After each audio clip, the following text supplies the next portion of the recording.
Hello, and welcome to the Wake Up Call Talk Show. I'm Annie Sally. May is Mental Health Awareness Month. GAD, better known as Generalized Anxiety Disorder, affects around 5% of the population at some point in their lives, and it's characterized by the tendency to worry about a range of situations to such an extent that the sufferer quality of life is affected to a significant degree. For instance, someone with GAD may worry so much that they find it hard to concentrate on everyday tasks. They might also have physical symptoms such as feelings of restlessness, fatigue, muscle tensions. So, some people with anxiety disorder experience panic attacks. And so, let's get ready for a great show. Today, my special guest is Vicki Hawkins. She's a survivor of domestic violence and of mental illness. So go ahead, share the show with your family and friends. Let them know the Wake Up Call Talk Show is on. Let's go into our show.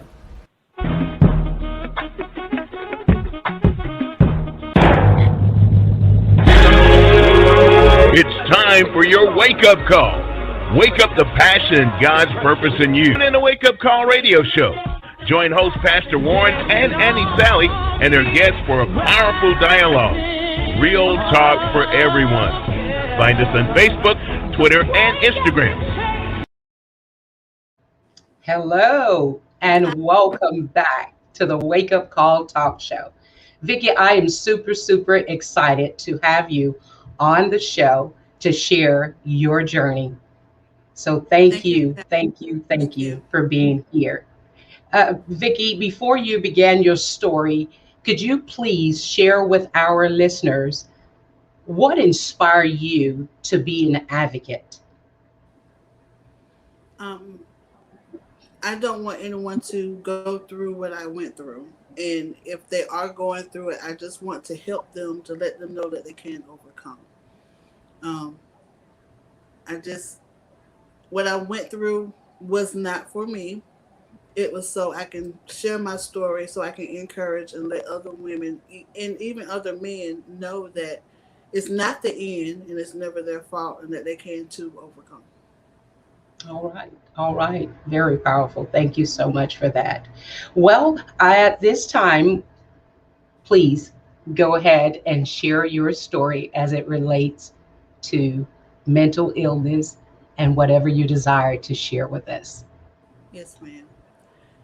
So on St. Patrick's Day of 2014, my ex-husband attacked me. He tried to decapitate me by trying to cut my head off. He took a steak knife and stuck it down my throat 15 to 20 times. And in the midst of doing that, he cut my tongue in half. Um, I stayed in the hospital for 9 days. I was unable to eat. I was unable to speak. I was unable to swallow. The doctors told my parents that I probably would never speak again, and if I did speak, that you wouldn't be able to understand what I was saying. But even in the midst of that, God stepped in and He gave me back my voice. So that's why I am now a domestic violence advocate. I am a voice for the ones who can no longer speak. I am a voice for the ones who are afraid to speak out. What I went through was not for me. It was so I can encourage others, so I can let them know that they too can overcome. Um, Even in the midst of laying in the hospital bed, I never questioned why me.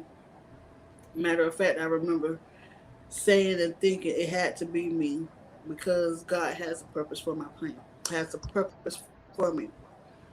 I even in the midst of doing that, I was diagnosed with depression. I was diagnosed with anxiety. I was also diagnosed with PTSD. I was attacked in my home, and I still live here in my home, and I still just about every day am reminded of my attack. But just to think back and just to look at where I have overcome, it just makes me stronger.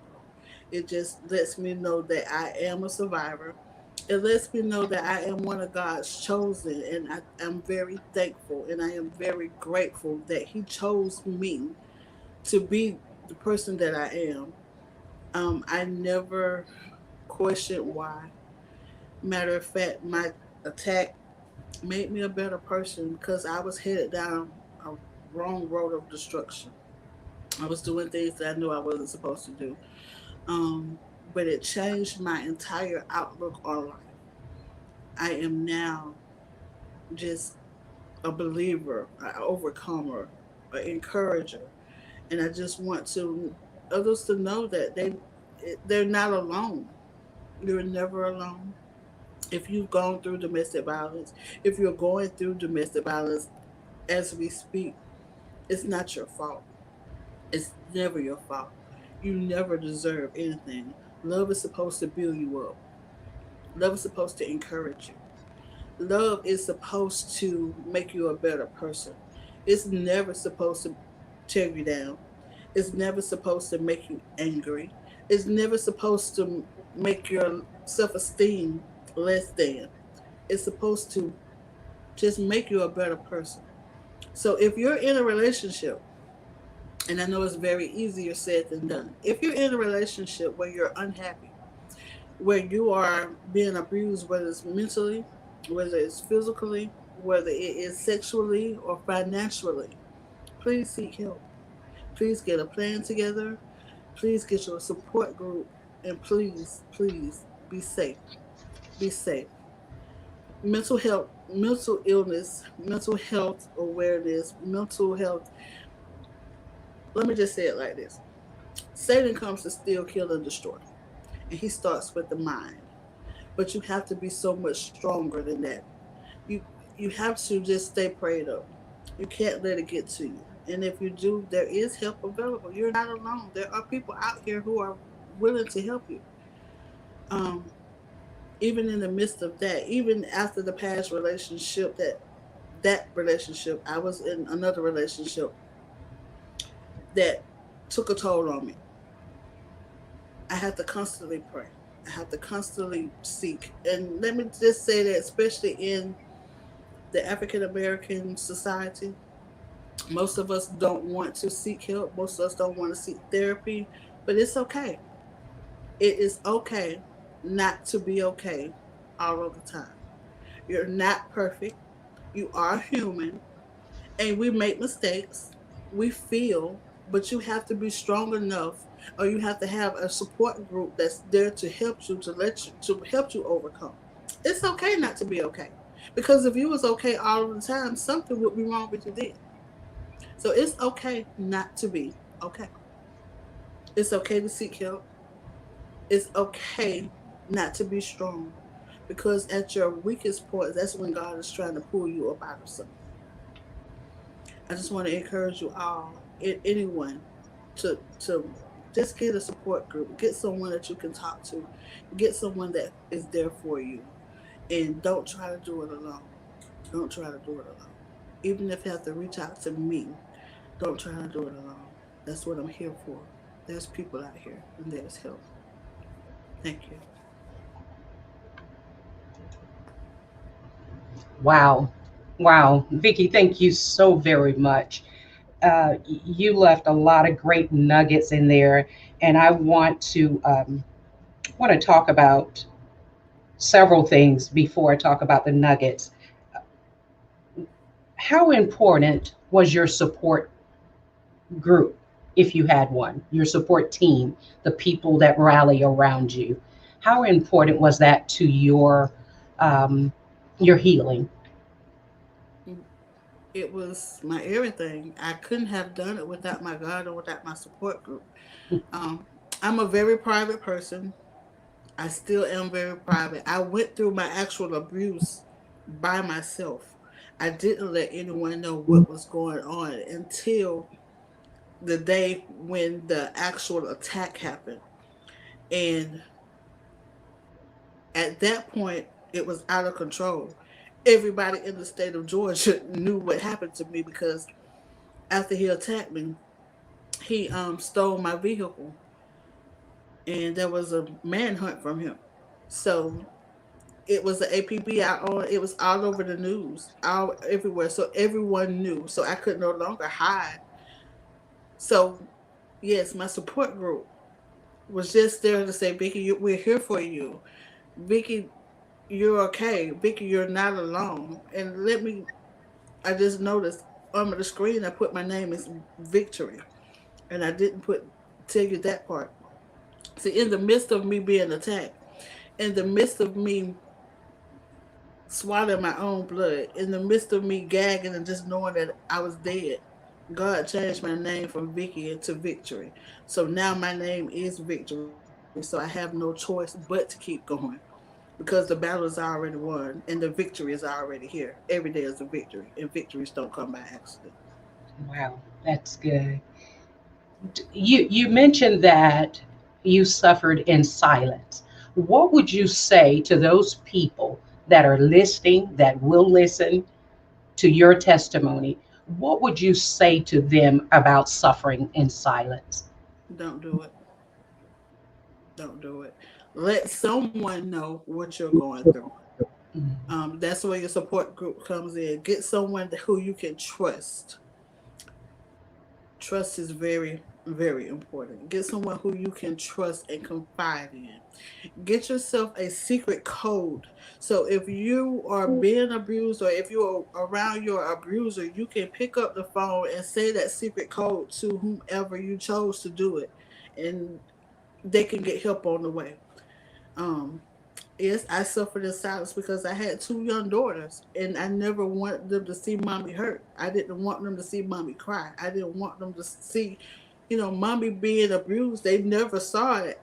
Things happen behind closed doors.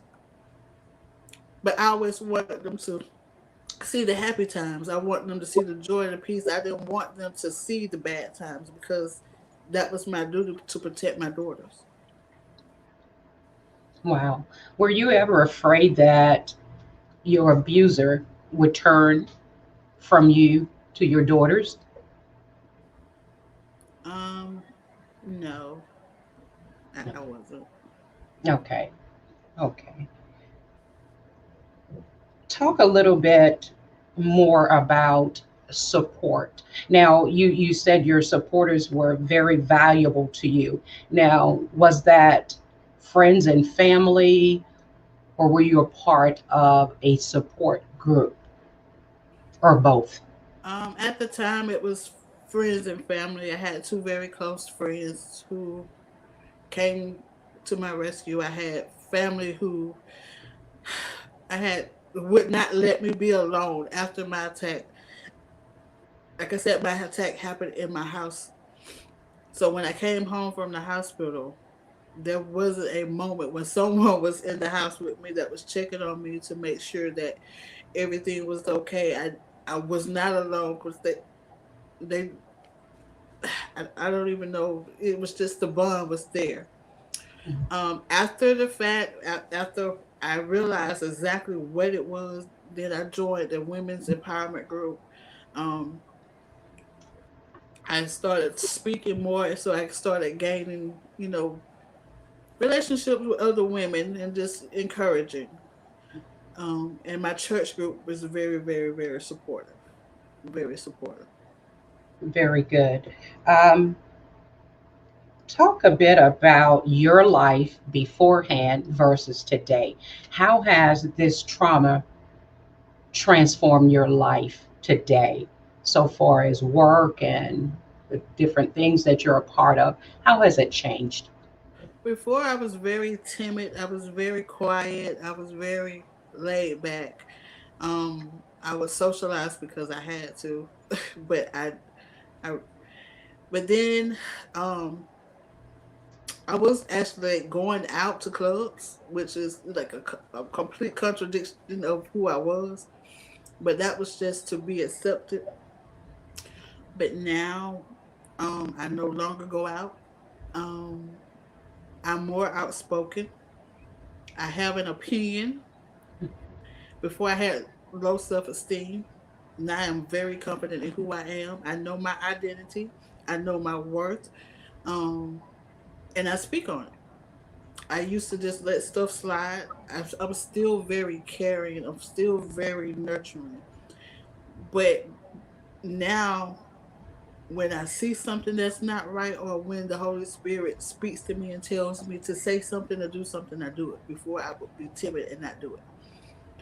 So it just made me a better person, because before I could see things and not speak, but now I am mandated to speak and to help others. Wow, that's powerful. Thank you so much for that.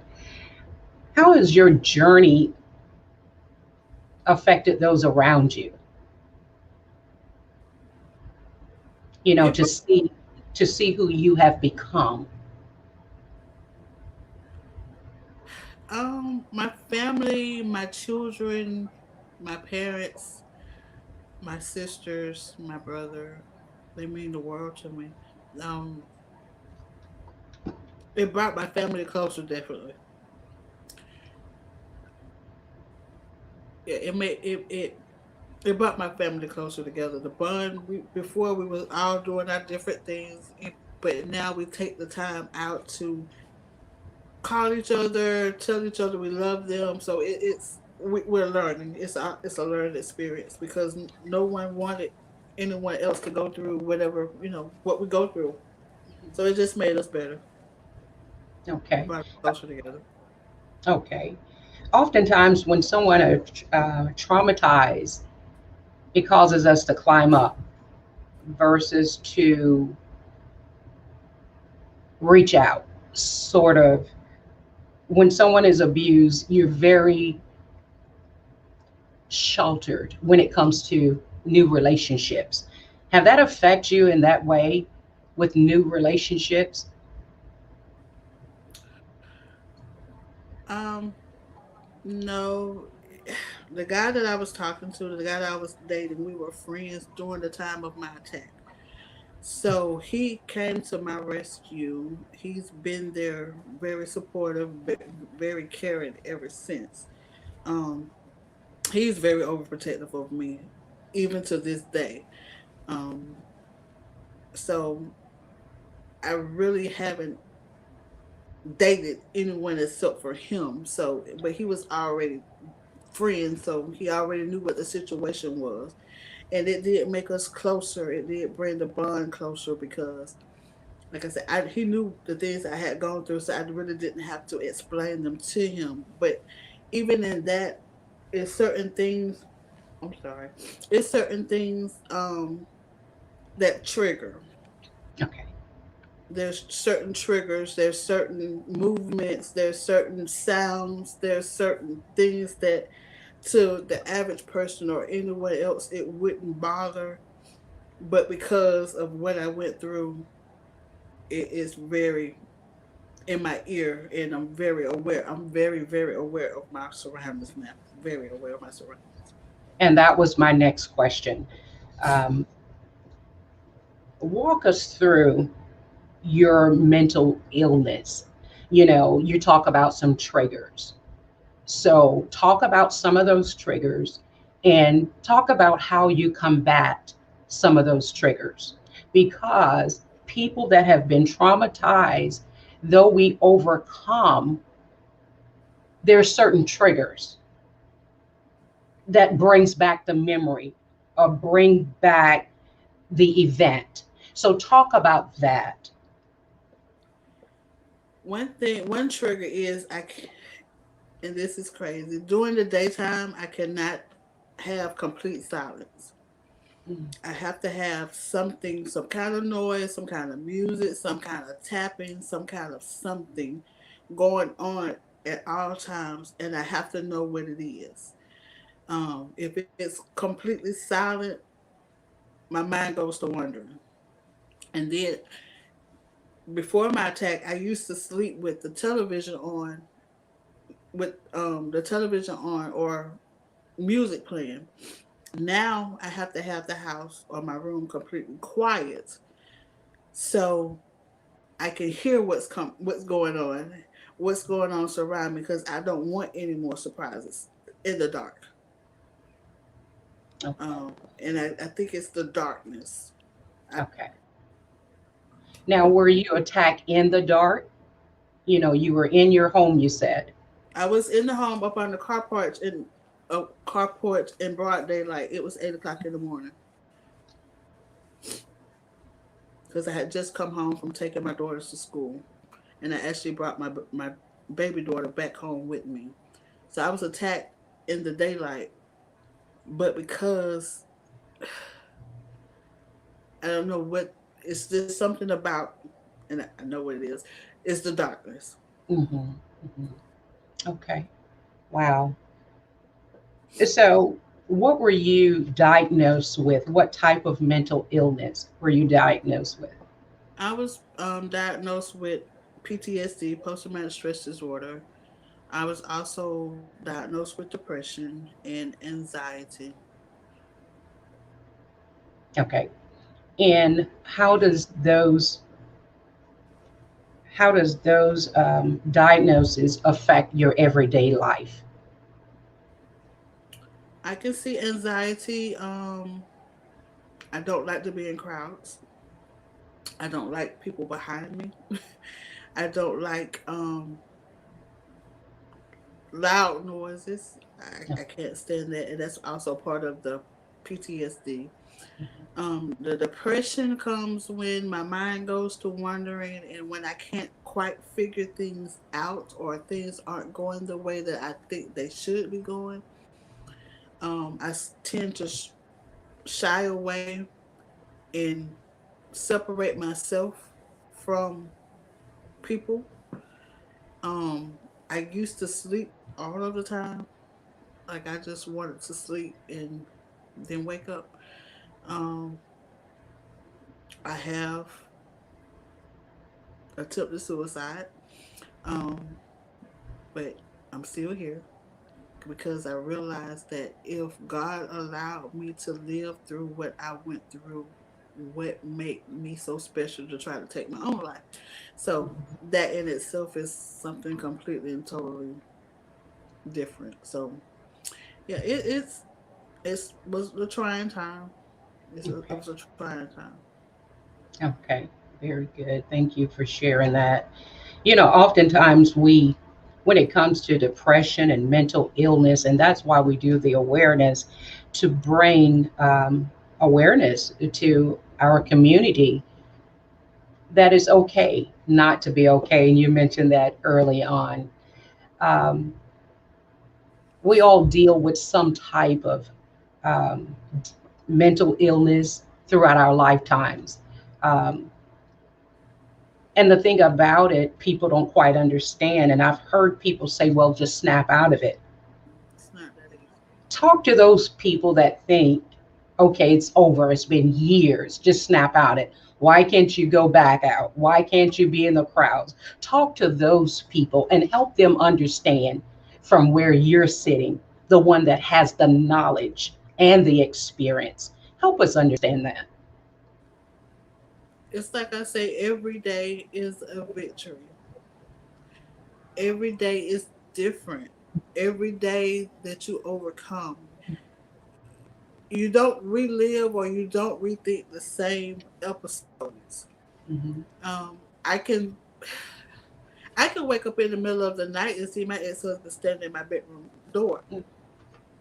It happens, but I just have to keep praying.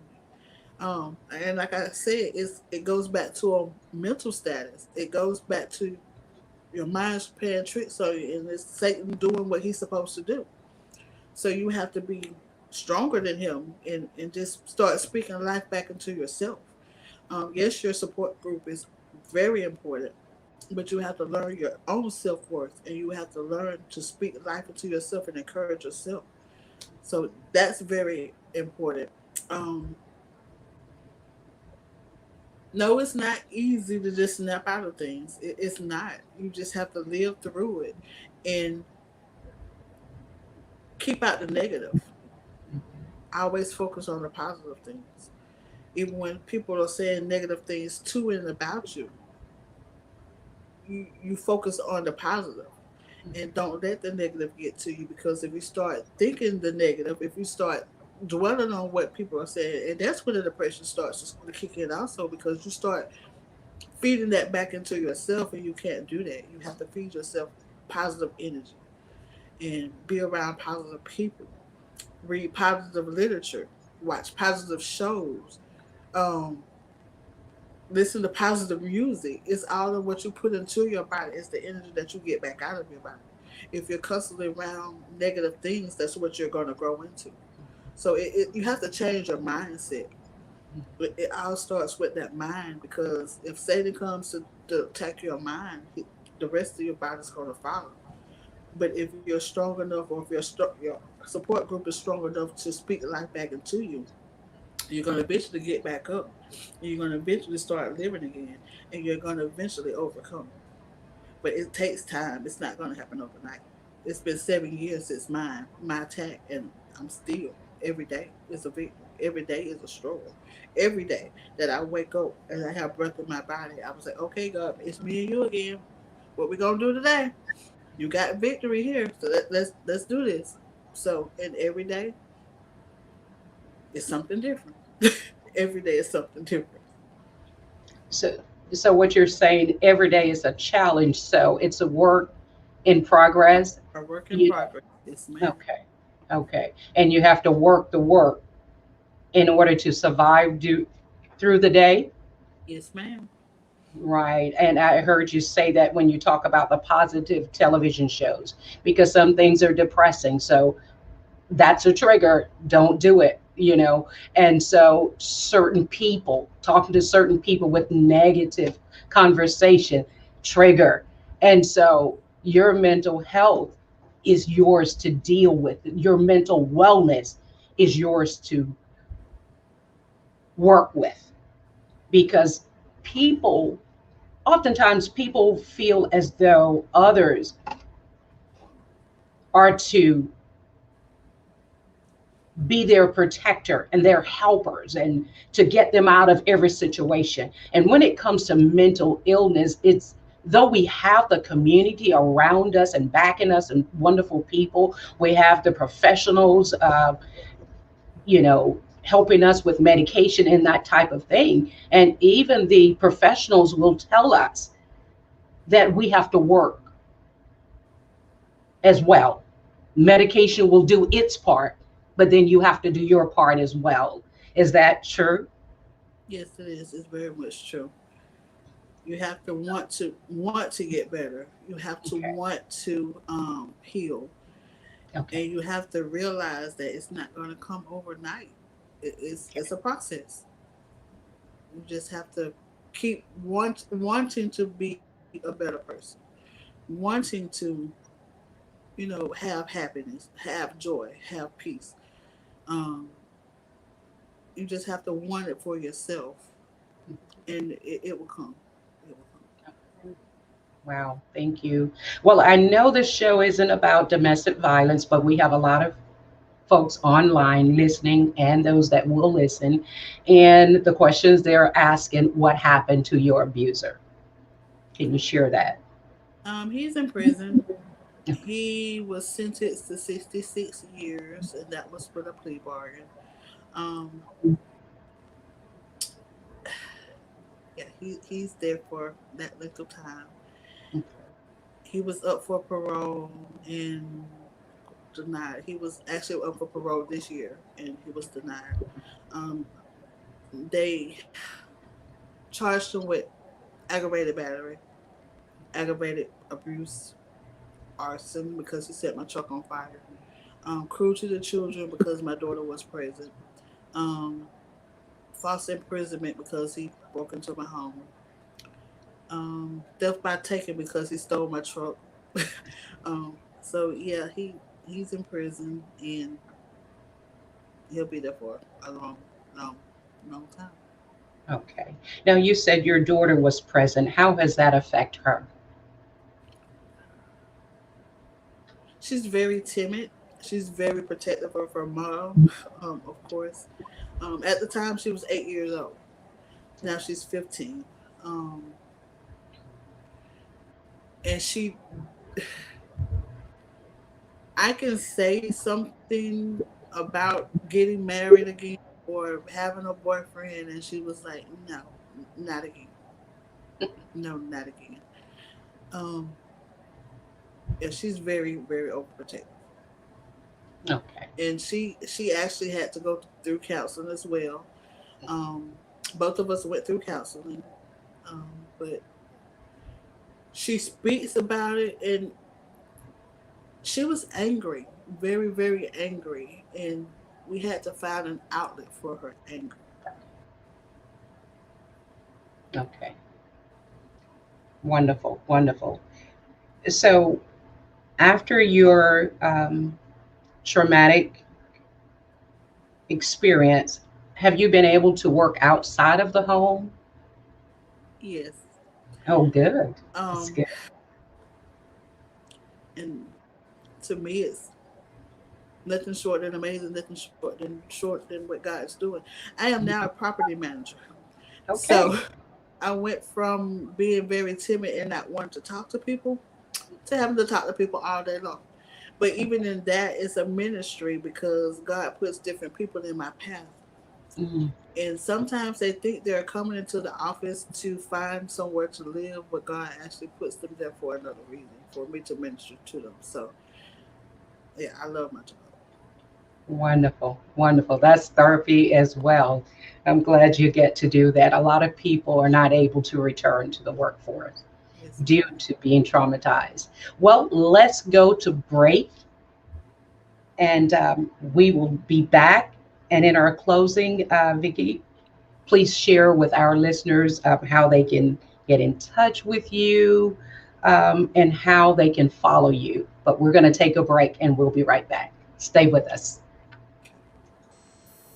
The habit of worry and rumination. Worry is concern about things that have already happened in the past. Rumination is concern over what could happen in the future, all of the what ifs. If you have a habit of worry and rumination that gets in the way of your quality of life, I want you to know that there is hope. Constant worry and rumination are habits that can be broken, just like the habits of nail biting and hair pulling. The first step is to be mindful of your internal and external cues that trigger worry and rumination. For example, if a friend does not return your call, that could trigger thoughts of loneliness, thoughts of not being good enough, and thoughts of not being worthy. If you get caught up in these stories and going down a rabbit hole, you have gotten caught up in the habit of worry and rumination. The second step is to engage in a behavior that is as equally appealing as going down the rabbit hole. One might be to engage in productive planning or engage in thoughts of gratitude. Productive planning allows you to be very purposeful and intentional in your thought processes, while gratitude helps you be in the moment, to be present. And in the present moment, everything is beautiful. You are not alone. You are okay. So the first two steps deal with noticing, and then you engage in another behavior. The last and probably the most important step in breaking a habit is to believe that you can actually change. Your belief system is that motivating factor of change, or that change factor. The belief system from one person to another is often what determines whether one person will change your habit or not. I just want to make sure I'm making it clear that you cannot change the actual thoughts that come to your mind. However, you can change whether or not you choose to over focus, ruminate, and worry on the particular stories that your mind project to you.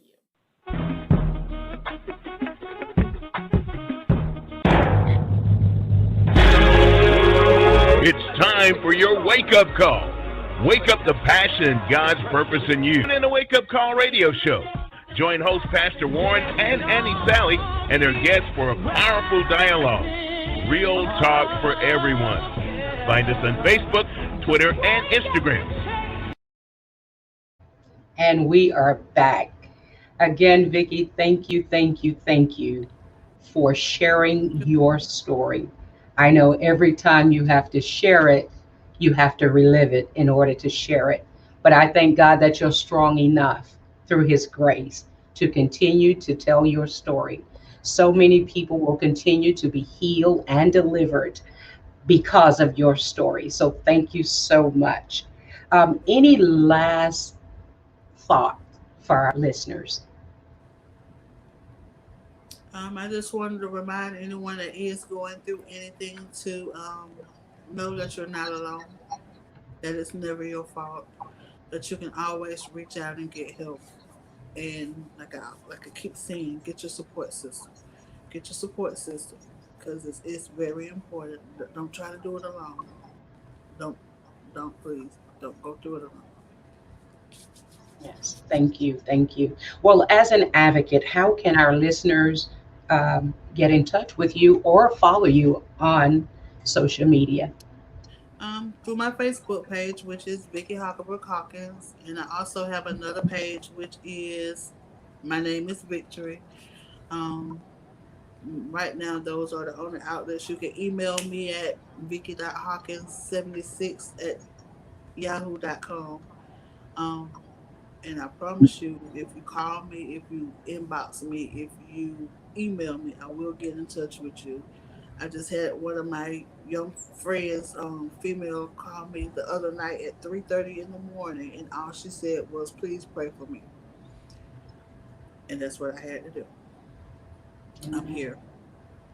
Don't go Amen. through it alone. Please don't go through it alone. Thank you. Thank you so much for that.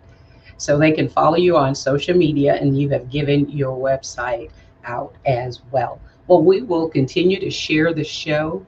And we just want to say to our audience to please subscribe to the Wake Up Call Network Radio. We can be heard and we can go with you every day on any radio outlet. So continue to follow the Wake Up, and thank you so much for your support. Well, mental health awareness is not over.